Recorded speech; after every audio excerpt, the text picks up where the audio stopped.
Right, so hello and welcome back to Books and Things, and welcome to a very exciting announcement video. I'm here today to announce the coming of Victorian October, aka Victober, for the second year running, and I am very, very excited.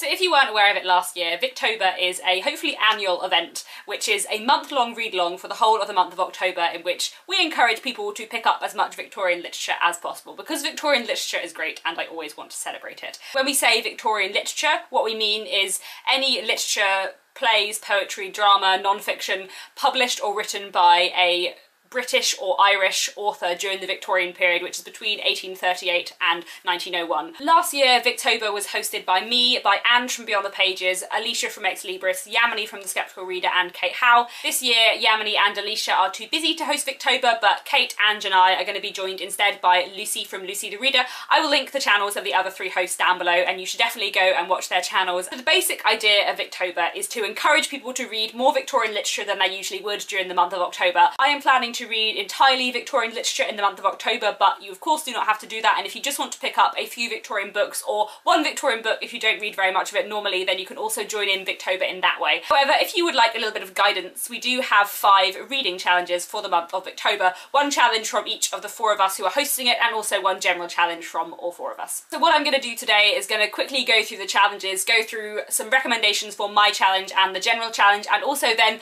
talk you through some of the exciting Victorian videos that will be coming up in the month of October. So as I said, we have 5 challenges for the month of Victober. My challenge is to read a Victorian book by a Scottish, Irish or Welsh author. Ange's challenge is to read a lesser known Victorian book, and as a guidance for this we've said anything with under 12,000 ratings on Goodreads. Kate's challenge is to read a Victorian book with some supernatural elements. Lucy's challenge is to read a Victorian book that someone has recommended to you, and then the general challenge from all of us is to read a Victorian book by a female author. So I have a few recommendations for my particular challenge. Read a Victorian book by a Scottish, Irish or Welsh author. If you are from outside of the UK and happen not to know, the UK is made up of 4 countries, sort of. One is England, one is Scotland, one is Wales, and one is Northern Ireland. During the Victorian period, all of Ireland, including Northern Ireland and what is now the Republic of Ireland, were part of Britain, and so I'm including anything from all of Ireland in my definition of Victorian literature and in this reading challenge. Most of the time when we say Victorian, we think of English Victorian, and the vast majority of the most famous Victorian novels are by English writers or by writers from Scotland and Ireland, generally not Wales though, who were living in England at the time. I realised that while I've read a lot of Victorian literature, I haven't read that many Victorian novels by Scottish, Irish or Welsh authors. Part of the reason why I set this challenge was because it's something I would like to do more of myself. And when I was doing research for this challenge, I discovered, one, that there were lots of authors that I have read which I didn't realise were Scottish or Irish, and also that a lot of really popular Victorian authors from Ireland and Scotland and Wales had just been really, really forgotten about and are now sort of out of print or very rarely in print. But I do have a few Scottish, Irish and Welsh Victorian authors I would like to recommend to you, some of which I have read stuff by before and some of which I haven't. To start off with Scotland, the first Scottish author I want to recommend is Margaret Oliphant. I have only read this book by her, which is 2 novellas called The Mystery of Mrs Blencairn and Queen Eleanor and Fair Rosamond. Margaret Oliphant was one of the most popular novelists of the Victorian period, but was widely considered to be a little bit trashy, and so I wasn't expecting great things from this, but I absolutely loved it, and I think she's a wonderful writer. Another thing I'm really looking forward to reading by her is her Carlingford Chronicles, which were in part inspired by Anthony Trollope's Barsetshire series and are a series of interconnected novels set in the same place. Another Victorian author I would recommend who you may not have known was Scottish is Sir Arthur Conan Doyle, the very famous creator of Sherlock Holmes. I love the Sherlock Holmes mysteries very, very much. I prefer the short stories to the novels in general, but they're good fun and they're really interesting, and I would especially recommend the audiobook by Stephen Fry because, you know, Stephen Fry. Another well-known Victorian novelist who you might not have known was Scottish is Robert Louis Stevenson, the creator of Dr. Jekyll and Mr. Hyde and also the author of Treasure Island and Kidnapped. I really loved The Strange Case of Dr. Jekyll and Mr. Hyde.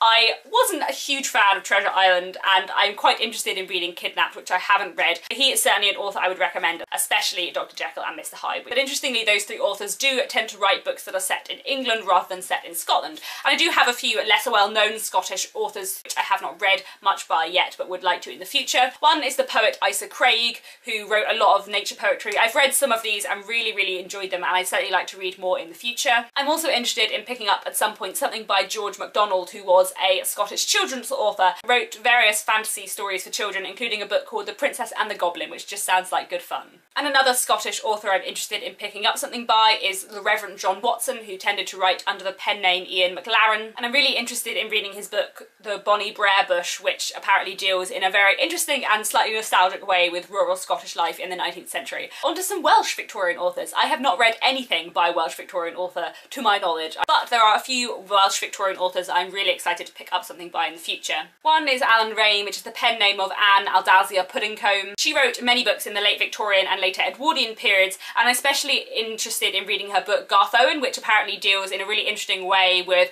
rural Welsh life in the end of the 19th century. Another Victorian Welsh author I'm really interested in is Elizabeth Amy Dillwyn, and the main book I'm interested by her, which I'm really hoping to pick up in Victober, is called The Rebecca Rioters. It was written in the late 19th century but is set in the 1830s and looks at a historical event in the 1830s where various men dressed up as women in order to protest against high road taxes, and apparently the book explores one of the men that gets caught up in these riots and what happens, and it just sounds really interesting and not a bit of history I know much about. Another Welsh Victorian author I'm really keen to read is Rhoda Broughton. She was a sensationalist writer whose novels were considered rather trashy but enjoyed by very many people, especially in the circulating libraries of the Victorian period. And there's two books of hers that I think I would really quite like to read. One is Cometh Up as a Flower and the other is Not Wisely But Too Well. Both apparently deal with extramarital affairs and various other shocking, scandalous things in the Victorian period. And on to my Irish author recommendations. To start off with a few fairly well-known Irish authors. One is Oscar Wilde. I would sincerely recommend his A Picture of Dorian Gray and also his plays, which are very underrated. My favourite is A Woman of No Importance, but An Ideal Husband and Lady Windermere's Fan are also brilliant too, and I would definitely recommend him. He's such a witty, wonderful writer.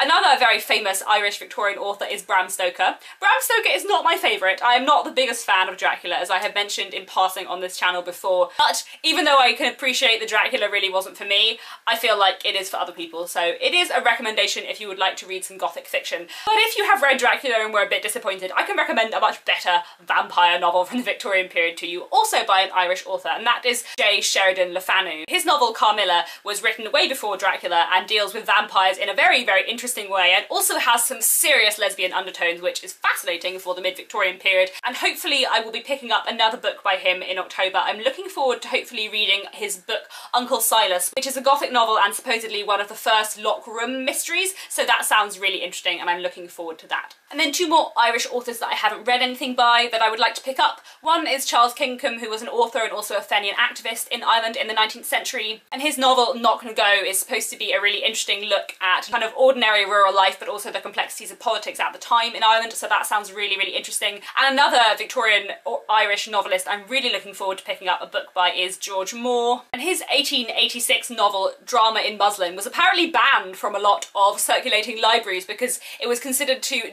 have inappropriate content, because apparently there are some lesbian undertones in there. So that sounds very interesting and definitely one I would like to read. So those are my recommendations and suggestions for my challenge. If you want any recommendations for Lucy's, Ange and Kate's channels, then go over to their Victorian October announcement videos and they will be giving a few recommendations for them. But I would like to give you a few recommendations for the final shared general challenge, which is to read a book by a Victorian female author. And of course I can't talk about female Victorian authors without mentioning the Bronte sisters. There is Anne Bronte, there is Emily Bronte, and there is Charlotte Bronte. I love all of them very much and I would highly recommend all of their books. My favourite two are probably Villette and Wuthering Heights, which I would definitely recommend, but all of them write brilliant, interesting, fascinating books. They all look at gender in a really interesting way.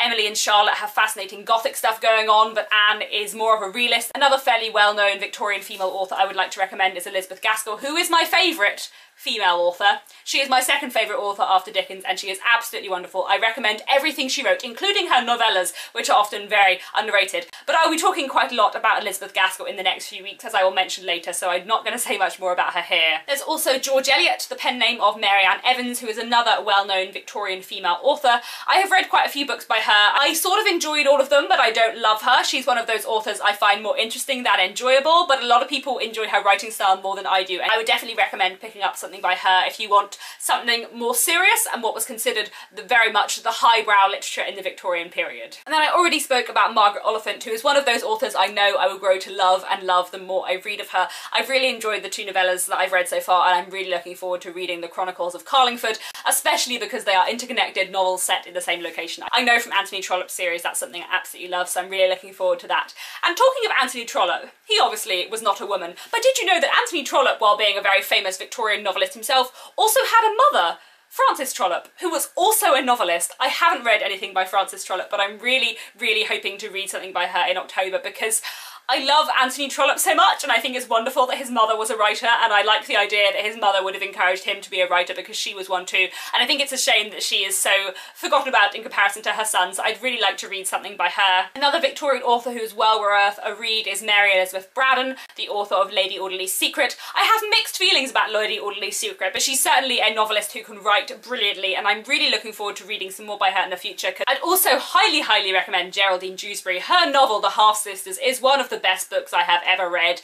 It is a fascinating exploration of class and gender and respectability during the Victorian period, looking at 2 sisters who share the same father but different mothers, different backgrounds, different upbringings, different lives, and looking at how their different lives go and the different ways they react to society, and looking at morality and gender and just like all the most amazing things. It is absolutely incredible. I haven't read anything else by her, but I'm really hoping to soon because that book blew my mind a lot and I would seriously recommend it. I already mentioned a few other Welsh female authors that I'm hoping to pick up fairly soon, including Alan Raine, Elizabeth Amy Galwin and Rhoda Broughton. I haven't read anything by them yet, but I'm hoping to quite soon. So that ends the recommendation part of this video, but before I go, I do want to quickly run through so many of the video plans that I have for October. I'm not sure that I will get through all of these videos in Victober because I possibly have too many video plans for 1 month, but I'm so excited for Victober and I'm so excited to make more Victorian content and videos. The first thing that will probably occur is my TBR video for Victober, once I have whittled my TBR down, because it currently has 22 books on and I cannot read 22 Victorian books in a month. And then towards the end of September and into the beginning of October, I will be doing 2 weeks of Elizabeth Gaskell. I have done several author weeks before. I've done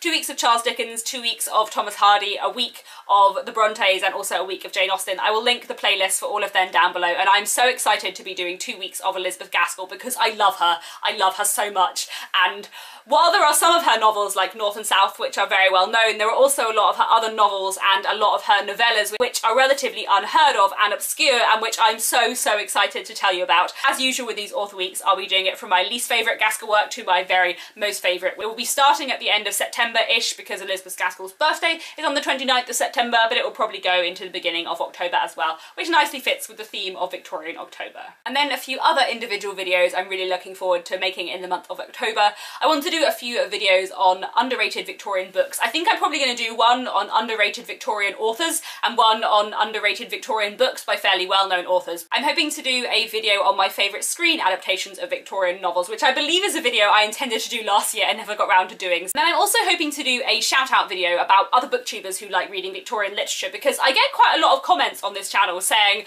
I like that you talk about classics because not many other people do, and I appreciate that and I'm glad you enjoy my channel, but also there are a lot of us on BookTube who talk about classics, and I feel like because there are less of us than talk about some other genres, sometimes it's harder to find other booktubers who talk about classics if that's what you're looking for. But there are a lot of people on BookTube making fantastic content about Victorian novels, so I'm looking forward to sharing some of my channel recommendations for you if you're looking for more booktubers who enjoy Victorian literature. And then I want to do a few more specific recommendation videos of Victorian novels that are great to read if you enjoy particular themes. So I would love to do a video talking about great Victorian novels to read if you're interested in gender in the Victorian period, and another one talking about great Victorian novels to read if you're interested in class in the Victorian period. I'm also really hoping to do a video on Victorian novels which have LGBT+ undertones. Considering homosexuality is something that was really taboo in the Victorian period, there are a lot of Victorian books that have interesting undertones and suggestions, some of which I think were definitely intentional by the author and some of which I think probably weren't, but you can certainly read into it. And then Kate and I are hopefully going to be hosting a read-along of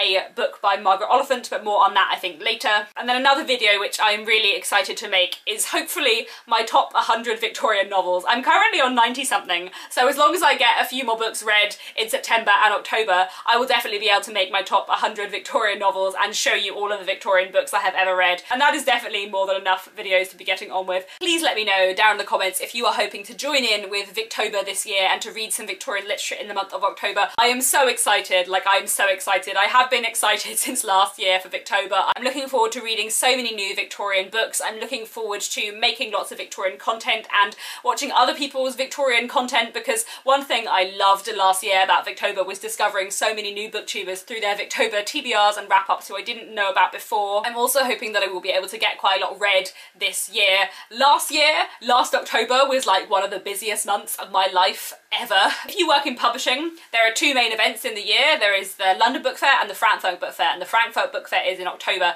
And last year, because of Frankfurt Book Fair, my October was like so frantic to do with work, and so I don't think I got as much read in October as I was hoping to. This year I'm in a very different job, and one where Frankfurt Book Fair doesn't really affect me, so I'm hoping I will actually have a more reasonable and less busy October and therefore be able to get more Victorian literature read. Please let me know down in the comments if you are going to take part in Victober. Please let me know if there are any of these videos that you're especially interested in, and I'll try and prioritise them. And also if you have any other recommendations for videos about Victorian literature that I might consider making. Don't forget to go and check out the announcement videos of the other Victober hosts. Thank you so much for watching, and I'm back very soon with another bookish video.